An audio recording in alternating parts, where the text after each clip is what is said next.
வாங்க ஃப்ரெண்ட்ஸ், இன்னைக்கு நம்ம உடுப்பி ஹோட்டல் ஸ்டைல்ல நல்ல முறுமுறுப்பான வாழைக்காய் பஜ்ஜி எப்படி செய்யலாம்னு இந்த வீடியோல பார்க்கலாம். அதுக்கு நான் ஒரு பவுல்ல 200 கிராம் கடலை மாவு, 50 கிராம் அரிசி மாவு, அந்த அரிசி மாவு கூட தேவையான அளவு 1 ஸ்பூன் உப்பு, 1 டீஸ்பூன் மிளகாய் பொடி, 1 டீஸ்பூன் காஷ்மீர் சில்லி பொடி, 1 ஸ்பூன் காயப்பொடி, 1/2 ஸ்பூன் சோடா உப்பு இதை போட்டு நல்லா கலந்துட்டு எந்த டம்ளர்ட்டு நம்ம மாவு எடுத்தோமோ அதே டம்ளர்ட்டு 1.5 டம்ளர் தண்ணி ஊற்றி நல்லா கலந்து விட்டுக்கோங்க.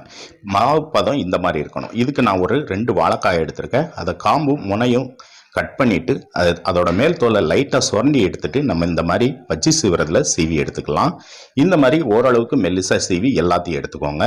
இப்போ ஒரு கடாயில் எண்ணெய் ஊற்றி அது சூடானதும் நம்ம பஜ்ஜி மாவில் வாழைக்காயை டிப் பண்ணி ஒன்று ஒன்றா போட்டு எடுத்துக்கலாம்.